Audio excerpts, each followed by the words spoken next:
right, welcome to another episode of the Film Breakdown with CNC. Today we have the original Funny Games from 1998. Yeah, 1998's Funny Games, directed by Michelle Haneke. I hope I'm getting that name right because It's Michelle Haneke? Say my name. Certainly not correct me, Michael? I'm sure. Nah, it's cool, man. It's all you. It's okay. Either way, plot of this movie. Family of three, they go to their summer home. It takes place in Austria. The entire film is in German. And there's a couple of teenagers that initially have an interaction with the wife and then slowly start to worm their way into the family's life over a day.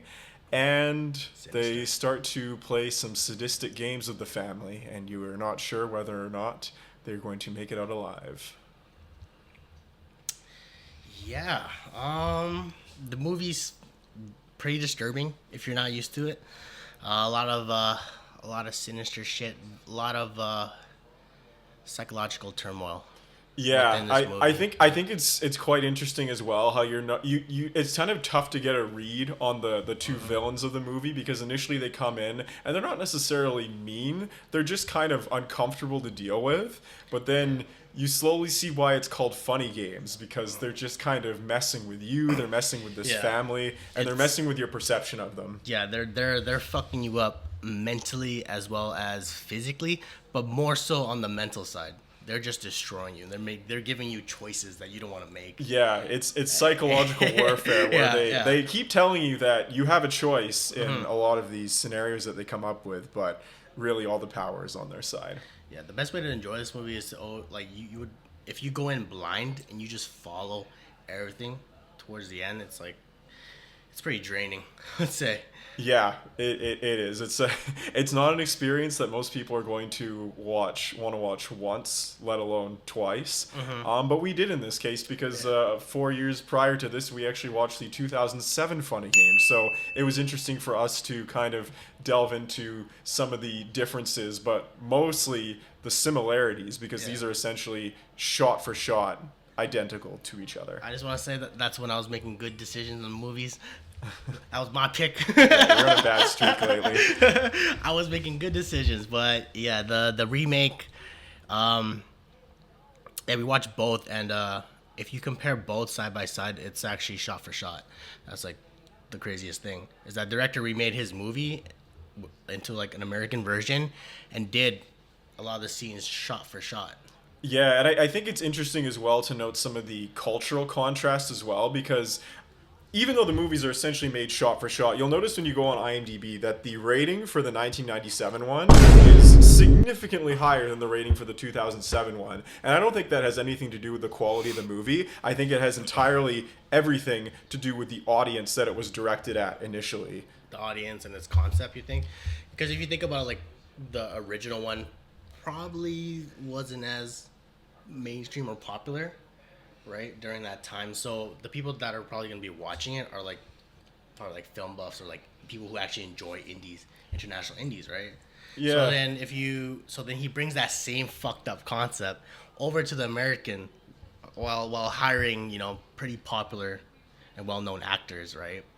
And I think for North American audiences as well, their perception of horror films, it's a lot more narrow than in broadly speaking compared to European audiences. So when you have something that is so drastically different from a traditional horror film, they're not going to react to it very positively. Yeah, that's my point, right? So now you're widening your audience.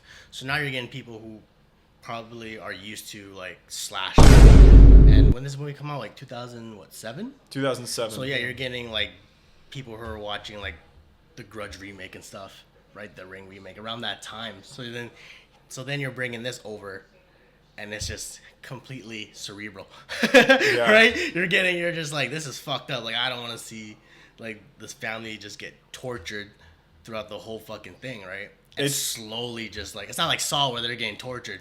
It's like these guys are getting fucked up mentally, and in return, you're getting fucked up mentally too, because you're trying to see where this goes. It's a very strange pace to it as well, because you slowly see this action unfold, and then there's some very, very traumatic and dark moments, and then it just kind of flows along again. And there's one particular part of the movie where right after something really, really crazy has happened, it's just this one long take for a really, really long time, just with the characters dealing with the aftermath of it. Yeah, that was the thing, right? I think we found interesting, like, watching it, was that it was supposed to be shot for shot, but I think one scene felt like it just dragged on way longer. It did not? feel a lot longer in the But, 1997 one than the and then 2007 you said the one. runtime for the original one was shorter by, like, what, 3 minutes, 6 minutes? About 6 minutes, yeah. Yeah, right? Which is weird, because it's like that one scene just felt so long, right? And I think another point we should make is that in comparison to, like, the remake, the only real difference, because it's shot for shot, is the performances in the remake. It's obviously a lot better, right, compared to, like, the original. Like, you really feel more... I'd say, like, I felt more disturbed watching the remake than I did the original. Even though, like, I knew what was going on, it's just that the performance really brings you out of it. Interesting. I actually think that the performances were pretty much about the same Think so? for me in both of these. Maybe the dad character. I do really like Tim Roth in the remake. That's where actually that's the one performance I was gonna say was like that one that I didn't really feel was that like the dad. But the other ones, especially the woman in the original, was I great. found her very natural. The mom you was- see her face is Yeah. just constantly puffy. She's just a complete She's mess, a mess. and She's a mess. wears it all really well. She's trying to yeah. I guess only the dad was the main issue where it's like it's like he should be in more pain. I feel like he should be struggling a bit more, but I guess that's the biggest difference. Yeah, that's fair. I think they're very close in quality overall for me. I got to give the slight edge to the remake, and I think that's more of just a personal preference for it feels a little bit more cinematic. The color grading is a little bit darker. It does seem to be a little bit more I guess in that cinematic dramatic kind of way, whereas the original it's kind of going for a more naturalistic feel. The colors are a little bit brighter. Yeah. Sometimes it doesn't necessarily feel like the horror is happening even though you see it in front of you just because of the way that the film is shot. And I guess in a way I just kind of prefer the remake to that one. The but remake's both are environment great. was actually a lot different. You really felt kind of The danger factor was a lot more explicit, I think. You felt really like stranded in the remake. You know what I'm saying? Because like the way they set up the environment, I guess that was the only difference. Was that I think he had more further or like bigger shots to show kind of where they're at. Like it was pretty much kind of a gated community, right? So in a lot of the houses where you felt were like really spread apart, whereas this one it feels like the houses were a lot closer. So like Yeah, I right? can see that so for that's sure. why like in the remake you kind of feel like they're really like stuck in this spot and there's like no one there to help. No one can hear your scream.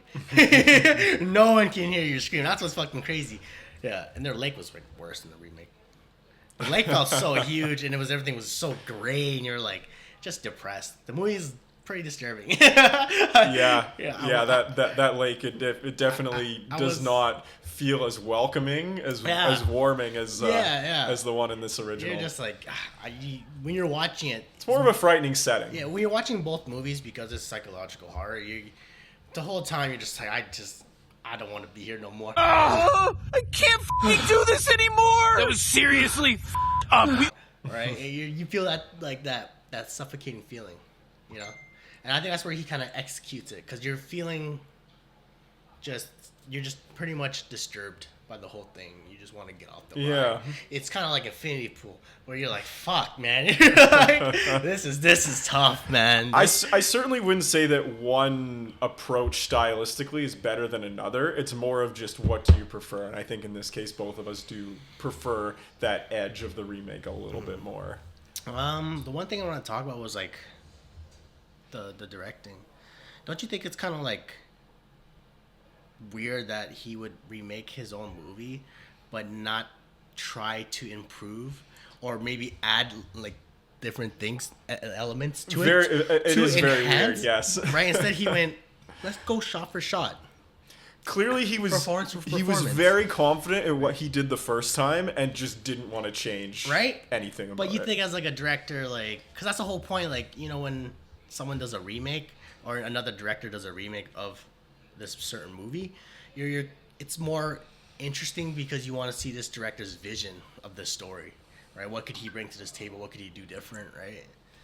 But like in a sense, he didn't even try to do that. He was just like, I'm just gonna remake it. Yeah. It's perfection. In a way, it goes to show how much faith he had in the actors pulling off this performance, and I think as well, just because they are in two different languages, that certainly does add a different feeling. You know to what would have been cool though if he did an American version, but like did it in a different timeline, so he made their situation similar, but give them different, make the characters do different things to get different outcomes.